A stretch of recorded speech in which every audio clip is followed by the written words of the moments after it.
provide a Hindu voice of resistance to caste, Hindu nationalism, Islamophobia, and all forms of bigotry and oppression. Our members are progressive and inclusive Hindus from diverse caste backgrounds, all of whom stand firmly opposed to caste and caste discrimination.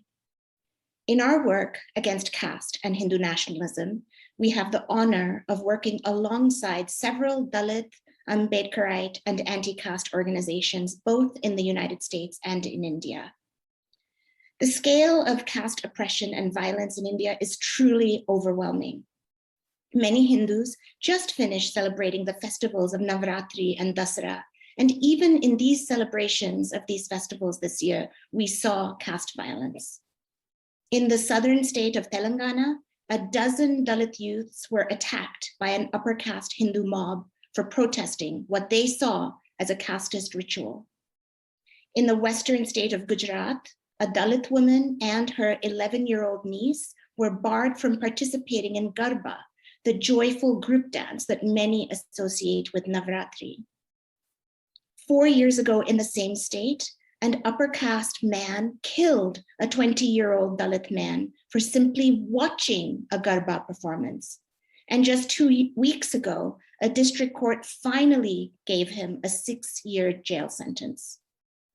But the reason I'm here is not to read out more incidents. My fellow speakers have shared in great detail about the various forms of oppression faced by Dalit communities across India.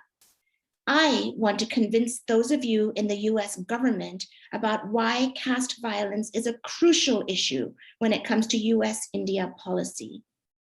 India is a country of 1.3 billion people. According to the 2011 census, Dalits were about a sixth of India's population, over 200 million people. That's a lot of people. And compared to dominant caste Indians, whether we look at health, education, or any other measure, Dalits are not thriving. The COVID-19 crisis has badly affected Dalit communities. According to a 2021 report, only 19% of women in India remained employed during COVID-19. Nearly half of all Indian women suffered a permanent job loss. However, the proportion of Dalit women in India's workforce actually increased during the lockdown. Why? Economists call it distress-driven entry. Dalit women had to find work because their household incomes had fallen, or their husband or primary earner had lost their jobs due to COVID.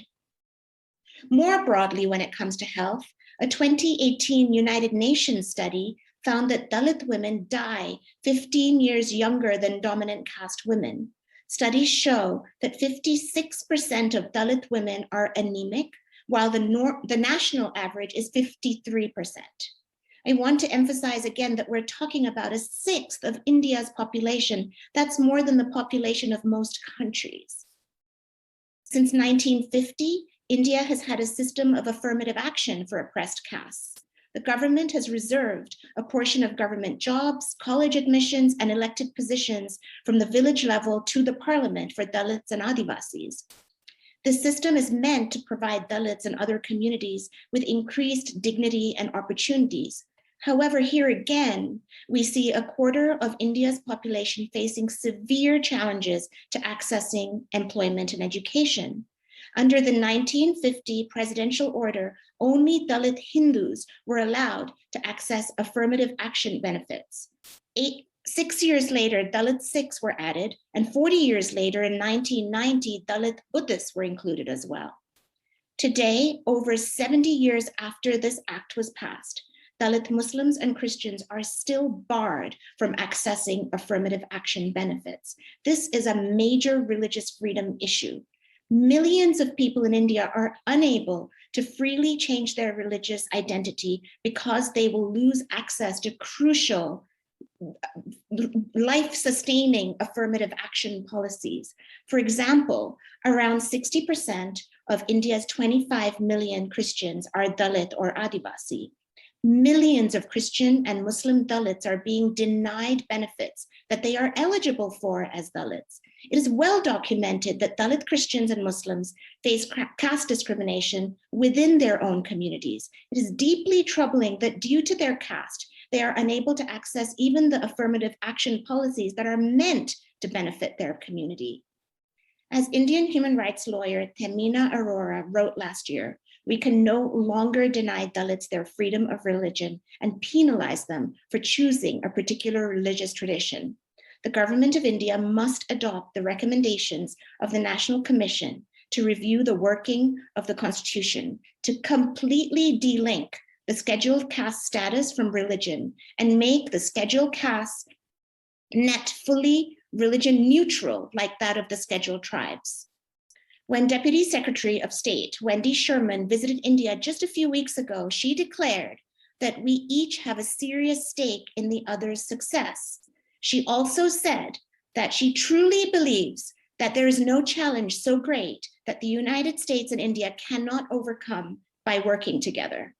We must work together to overcome the deep-rooted challenge of caste oppression and discrimination, both in India and in the United States. Caste-based discrimination is definitely present in the United States, though that is a topic for another briefing. I earnestly request that the US policymakers learn more about caste and advocate that the fundamental freedom of religion to be extended to India's Dalit population. My main point here today, the United States wants to see a thriving India, but India cannot thrive unless Dalits are thriving. There is no other way to put it. Thank you to my fellow panelists for speaking so bravely and powerfully.